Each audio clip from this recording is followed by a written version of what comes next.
pekerjaan untuk nelayan. Iya, kalau mama bawa datang bapak punya KTP boleh, karena mereka pakai nik, ya.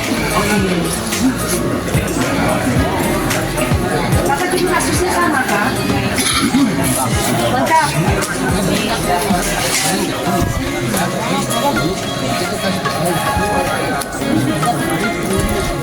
Enggak, fotokopi saja tidak apa-apa, fotokopi, ya. Karena begini kita tidak bisa pergantian nama. Satu keluarga bisa. Iya, di katanya mau ada nikah. Hah? Bapak udah pergi ke pulau. Sama-sama Ada KTP tidak KTP-nya bapak? Makan keluarga saya bawa, KTP masih di rumah. Oh iya, nggak apa-apa kalau kartu keluarga. Tapi yang penting kartu keluarganya bapak. Iya. Kemarin juga KTP ke bapak.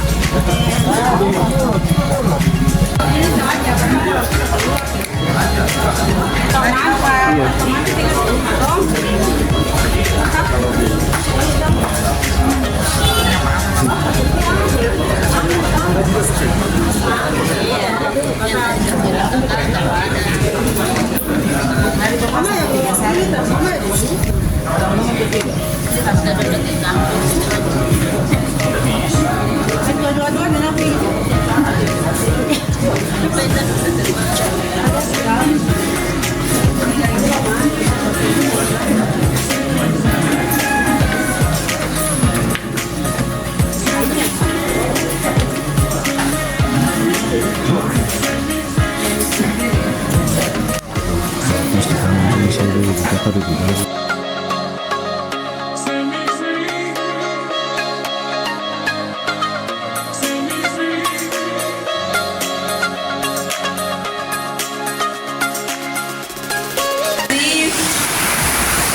Kepala Dinas Provinsi Papua Barat silakan maju ke depan bersama dengan perwakilan dari GF6 untuk mengambil tempat di depan, kemudian perwakilan dari BPJS untuk satu orang juga mengambil tempat di depan, dan perwakilan dari Dinas Perikanan Kabupaten Manokwari Selatan atau yang mewakili.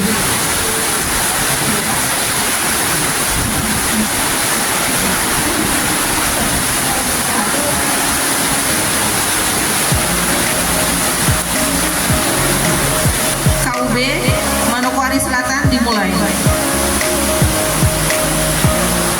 Adapun susunan acara sebagai berikut: pembukaan yang sedang berlaku, kemudian kedua sambutan dari Kepala Dinas Kelautan Perikanan Provinsi Papua Barat, Bapak Kepala Dinas Provinsi Papua Barat atau yang mewakili, yang kami hormati Ibu perwakilan dari GF6 yang kami hormati,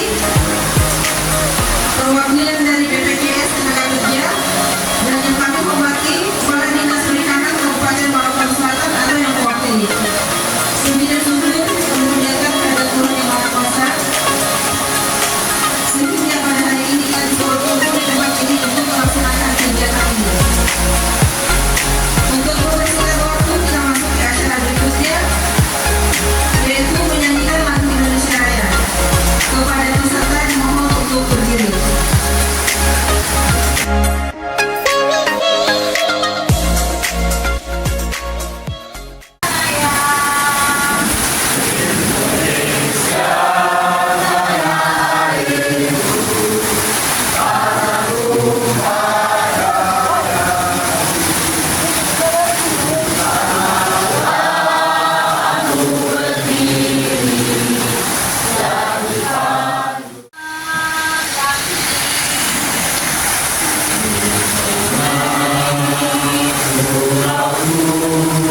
Shalom.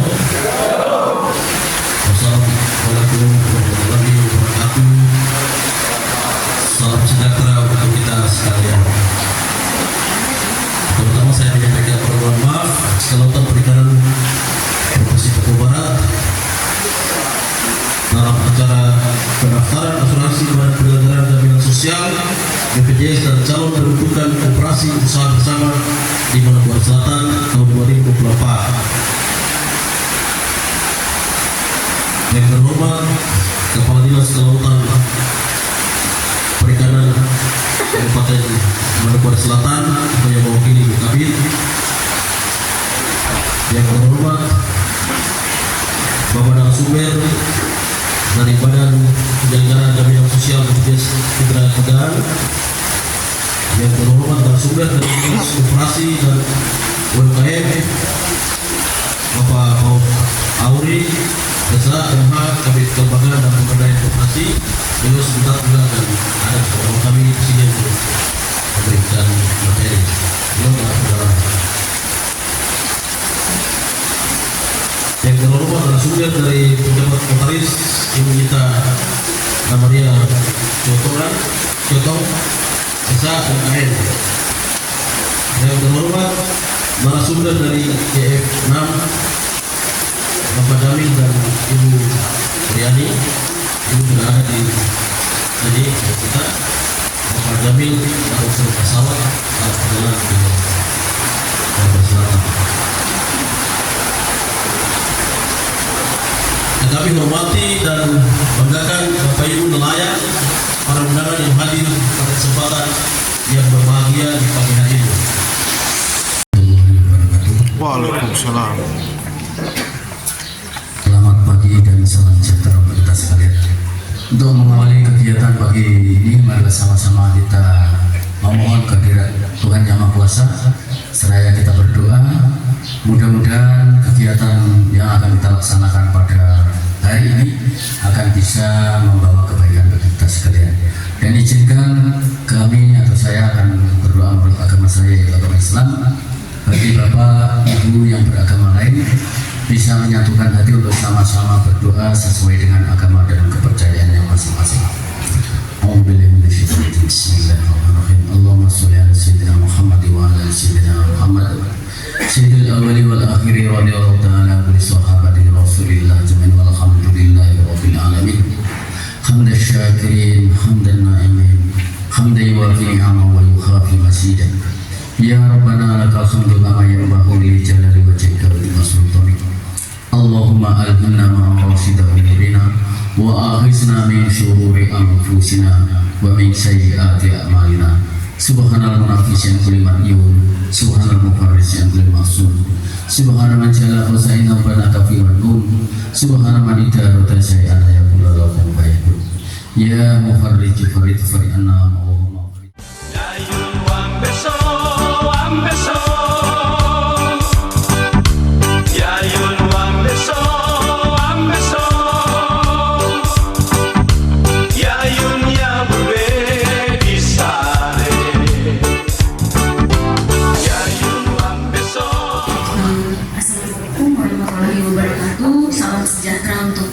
Sekalian, salam.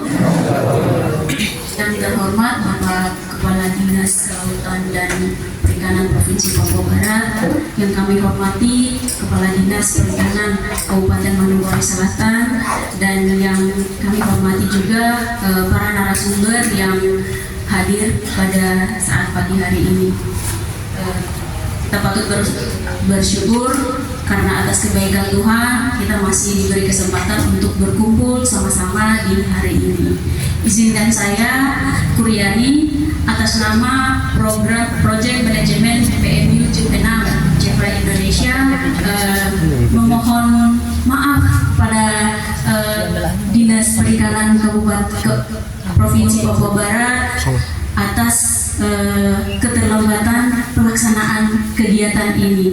Mungkin sebelumnya dari pengusulan kegiatan ini dilaksanakan di bulan April atau Mei ya, dari Pak Hosio dan Pak Sadam, lalu pengusulannya seperti begitu. Tapi terkait mekanisme pendanaan dana hibah dan Senegal itu mereka JP6 juga, tapi khusus untuk pemberdayaan perempuan wanita nelayan.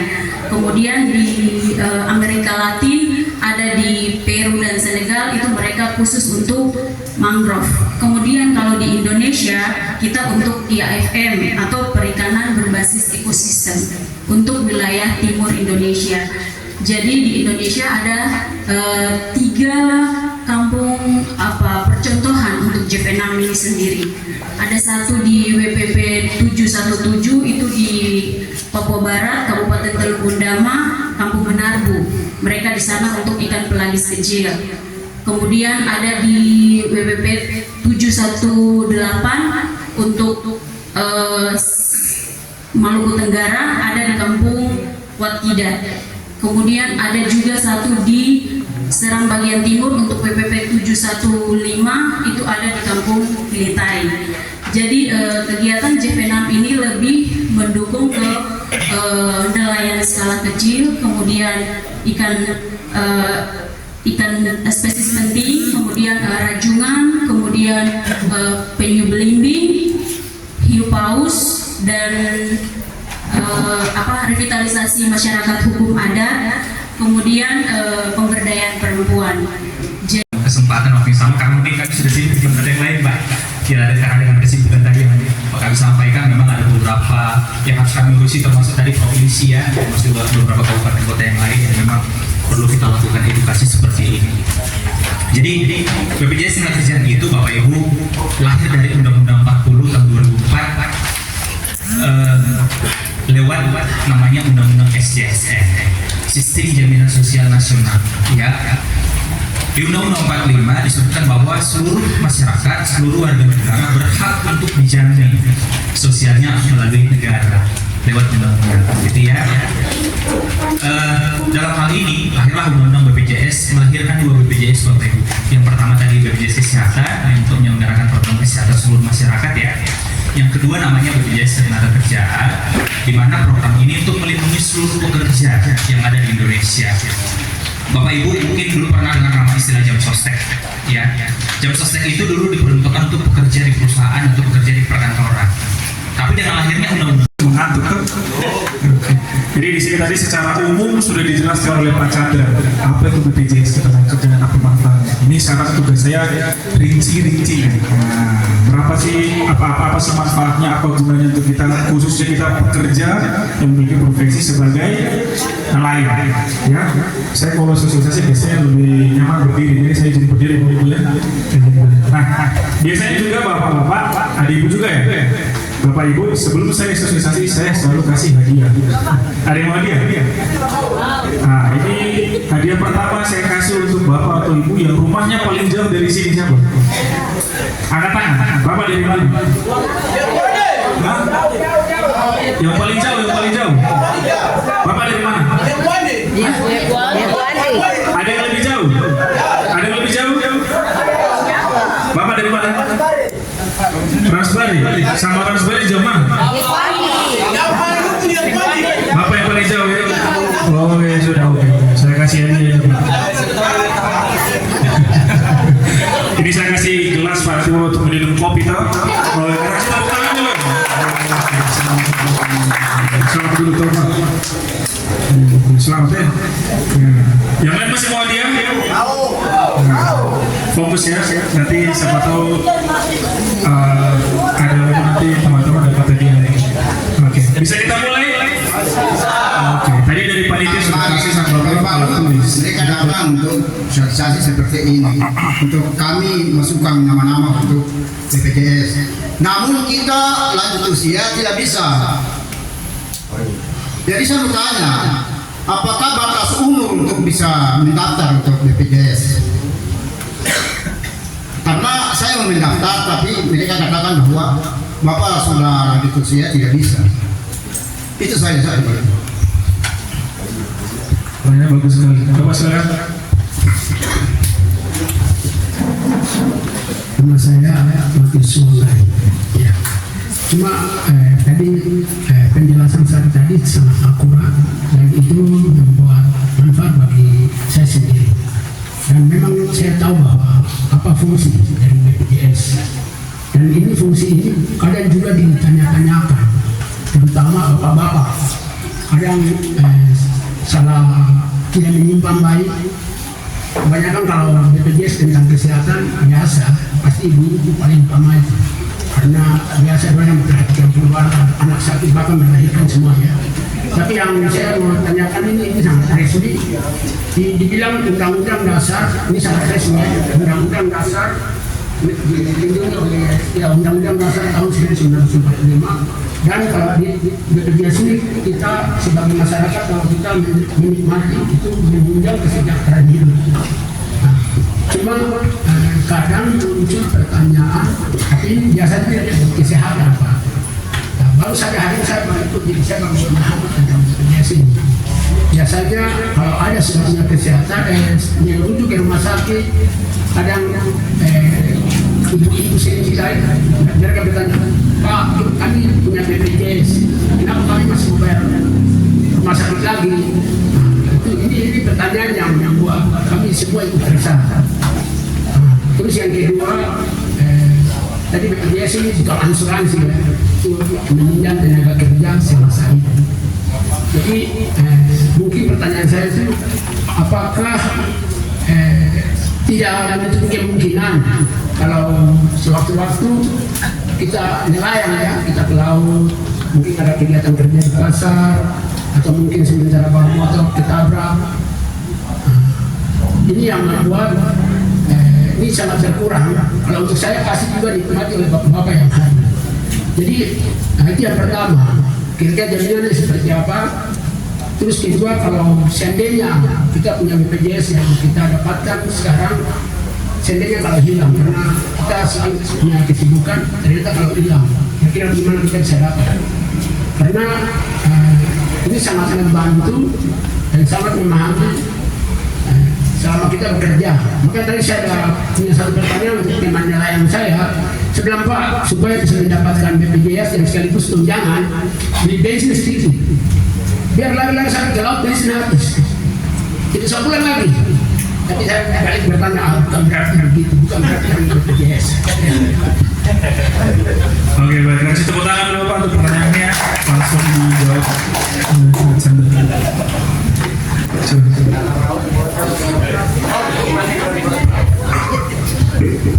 Mungkin pertanyaan yang pertama dijawab dari Dinas Perikanan. Terima kasih. Tahun kemarin memang ada sosialisasi langsung dari BPJS karena kebetulan saya selaku Kepala Bidang Perikanan Tangkap membuat statement di media bahwa sebenarnya BPJS Tenagakerjaan itu sangat dibutuhkan oleh para nelayan. Kenapa itu? Karena laut itu tidak kondusif. Terjadi sesuatu di laut, kan kita tidak tahu ini. Mungkin Bapak pergi malam-malam atau pagi, itu laut belum gelombang dan angin. Ketika sudah di laut sementara mancing, bisa saja angin dan gelombang sehingga membuat kecelakaan itu bisa saja terjadi. Dan itu di follow up oleh BPJS. BPJS itu datang mensosialisasikan betapa pentingnya BPJS Tenagakerjaan bagi nelayan, dan saat itu mendaftar mandiri. Setelah pendaftaran mandiri mungkin Bapak tidak mendaftar karena itu bayar sendiri. Berjalannya 1-2 bulan, pihak BPJS mengklaim ke Pemda, memberikan masukan ke Pemda bahwa jika ini bisa diklaim oleh Pemda dana dari pemerintah. Sehingga waktu itu Bapak punya nama tidak terakomodir dalam pendaftaran secara mandiri. Daftar yang mandiri itu yang diklaim ke Pemda untuk dibayar selanjutnya. Kenapa Bapak kami undang sekarang? Daftar Bapak di dalam BPJS tidak terdaftar, tapi di perikanan terdaftar sebagai nelayan. Makanya itu bentuk upaya dari pemerintah dalam hal ini Dinas Perikanan bekerja sama dengan Dinas Perikanan Kelautan dan Provinsi Papua Barat melalui DF6. Bapak dibantu untuk dibayarkan lagi. Seperti itu manfaat dan upaya bentuk dari pemerintah melindungi semua nelayan yang ada di Kabupaten Anambas Selatan.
ikan tawar, ikan laut, tapi nanti waktu itu pilihan aja gitu. Bapak Ibu yang tahu bagaimana kita punya situasi laut, kemudian kita punya situasi darat. Ikan tawar yang bisa kita kelola atau ikan laut yang bisa kita kelola. Lalu yang saya mau kasihkan untuk kita sekalian,